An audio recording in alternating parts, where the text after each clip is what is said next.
Just over a month reprieve for gaming bosses whose operations and patrons have been slapped with additional taxes. Taxes they've long decried as unfair and discriminatory. In this report, our BJ McDermott tells us what became of their last-minute bid to block the move, what happens next, and how open the government is to complying. Gaming operators have gotten their way, if only until October 5th. That's the date the Supreme Court has set down to hear an application for a judicial review into a proposed 5% tax the government has levied on both deposits and any non-online games digital sales, along with sliding scale tax on web shops. The tax climbs as high as 50% on taxable revenue over $100 million. Attorney General Carl Bethel has made it clear that should it come to it, the government intends to impose the injunction. But at this point, here is where things stand. No injunction has been issued, but out of respect for the court, the difficulty the court was in, the court could not intelligently and in a fair, judicious way have dealt with a matter on the basis of such urgency.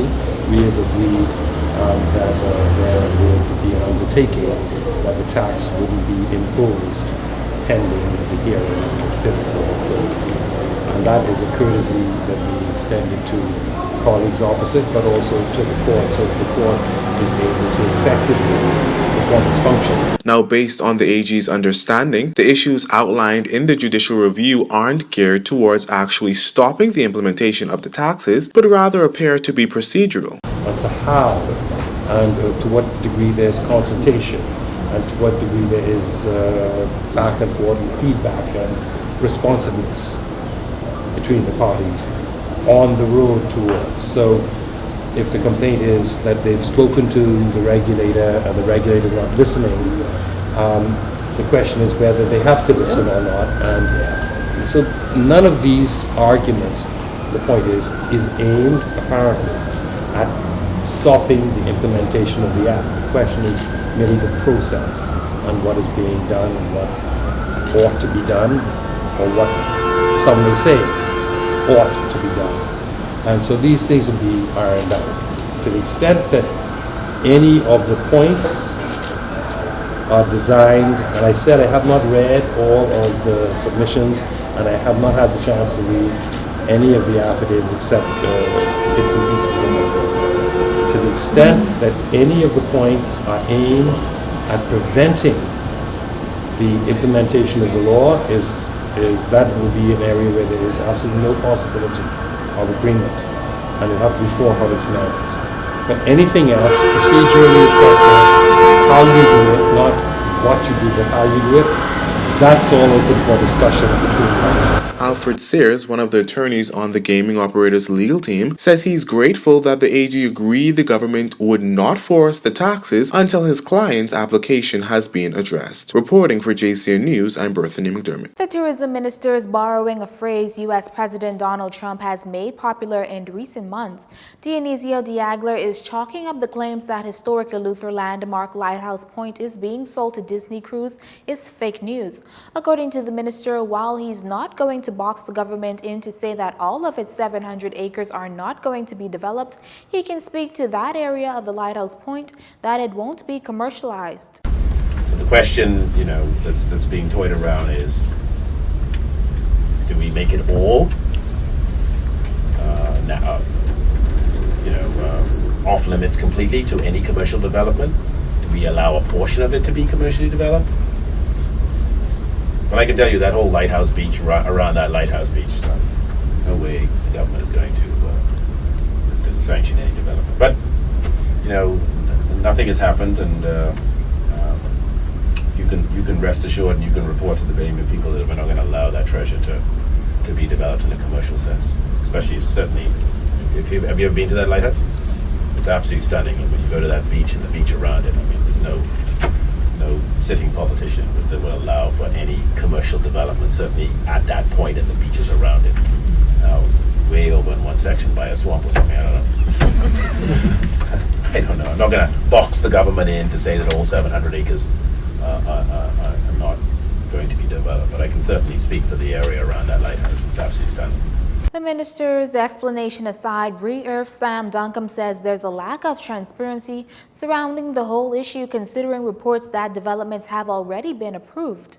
I'm sorry, a cruise ship is not anything to do with environmentally friendly development. It is a huge drain on the marine environment. It's a huge drain on the communities because they don't actually get it. They don't actually get to come into the port. So all this thing about, oh, Disney's going to let us do this and let us do that. If you look on their map, they have a little slice of beach way up on the other side that is accessible to the public, which basically means that we won't be able to go to Lighthouse Point anymore.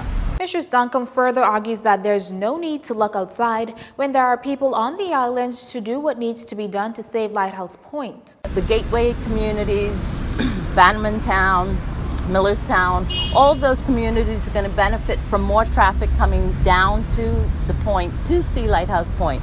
I mean, there's a Facebook page called Love Letters to Lighthouse Point, which, you know, people from all over the world, including Bahamians who have gone there, are absolutely stunned at how beautiful the area is and want to keep it like that. There's a wildness and a sacredness out there that, you know, you feel every so often, and we really need to do our best to make this the line in the sand. Mission Blue, who joined the movement to save Lighthouse Point, says it has added the landmark as a hope spot. That is, special places critical to the health of the ocean, Earth's blue heart.